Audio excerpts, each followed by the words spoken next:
আর বিশ্বাস রেখো এবং বিশ্বাস করতে শেখো যে সফলতা কখনো এমনি এমনিতে আসে না। সফলতা অর্জনের জন্য ডেডিকেটেড হতে হয়, অনেক ভালো লাগার বিষয়গুলোকে বিসর্জন দিতে হয়। হতে পারে এমন যে তুমি যখন এই ক্লাসটি করছো, সুন্দর কোনো একটি বিষয় বাইরে তোমার জন্য ওয়েট করছিল, সেটি মিস হয়ে গেল। হতে পারে তোমার ফ্রেন্ডরা তোমাকে ডাকছিল, তুমি সেখানে যুক্ত হতে পারলে না শুধুমাত্র এই ক্লাসটির জন্য। এত সুন্দর সুন্দর মুহূর্তগুলো তুমি যখন বিসর্জন দিচ্ছ, বিশ্বাস করো এর বিনিময় কিন্তু মোটেই নিছক নয়, খুবই অল্প নয়।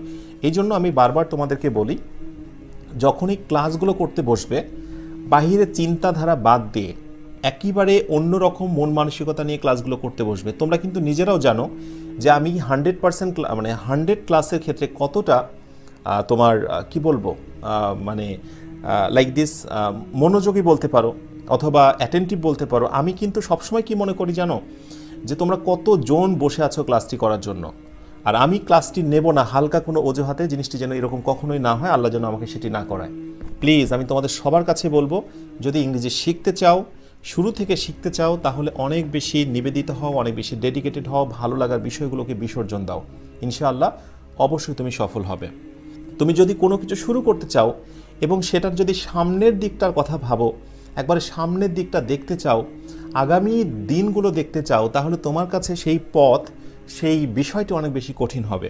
আমি কথাটা আবার রিপিট করছি সবার জন্য, একটু ভালো করে শুনবে। তুমি যদি কোনো কিছু শুরু করতে চাও এবং সেটা যদি সামনের সব কিছু দেখতে পাও, তাহলে তোমার কাছে সেই পথ অনেক বেশি কঠিন হবে। সহজ করে আমি একটা এক্সাম্পল দিই। ধরো ঢাকা থেকে তুমি চট্টগ্রামে যাবে, চিটাগং যাবে, তো ঢাকা থেকে একবার স্ট্রেট, একবারে সোজা তুমি চট্টগ্রামের দূরত্বটা দেখতে পাচ্ছ। ধরে নাও তুমি দেখতে পাচ্ছ। ঢাকা থেকে চট্টগ্রামের চিটাগংয়ের দূরত্ব তুমি যদি অ্যাট এ গ্ল্যান্স তাকিয়ে দেখতে পাও, তাহলে বিশ্বাস করো তোমার জার্নি করতে মোটেই মন চাইবে না। তোমার কাছে মনে হবে আমি এ পথ কিভাবে পাড়ি দেব। কিন্তু দেখো, জিগজ্যাগ টাইপের রাস্তা হওয়ার কারণেই তুমি পুরোটা দেখতে পাও না এবং জার্নি তুমি শুরু করো এবং দেখো সময়ের ব্যবধানে 3-4-5 ঘন্টার ভিতরে তুমি তোমার গন্তব্যে পৌঁছে যাও। সুতরাং আমি তোমাকে যেটি বলতে চাই, সফল হওয়ার জন্য আগেই সামনের দিকে তাকানোর দরকার নেই। তোমার সামনে যেগুলো আছে সেগুলো তুমি ঠিকমতো কাভার করছো কিনা, এইগুলো যদি ঠিকমতো কাভার করতে পারো, তাহলে অটোমেটিক্যালি সামনের বিষয়গুলো তোমার কাছে ক্লিয়ার হয়ে যাবে। তাই কখনো ভাবার দরকার নেই আমি আরও কত কিছু শিখবো, আরও সামনে ইংরেজির কত ইন্দ্রজাল রয়েছে।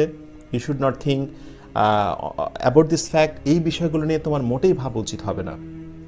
শুধু পরিশ্রম করে যাও, লেগে থাকো, ইনশাআল্লাহ আল্লাহ তোমার সামনের সমস্ত বিষয়গুলোকে খুব খুব বেশি সহজ করে দেবে ইনশাআল্লাহ। এটা আমি বিশ্বাস রাখি এবং ইনশাআল্লাহ তোমরা সেটি ফিল করবে।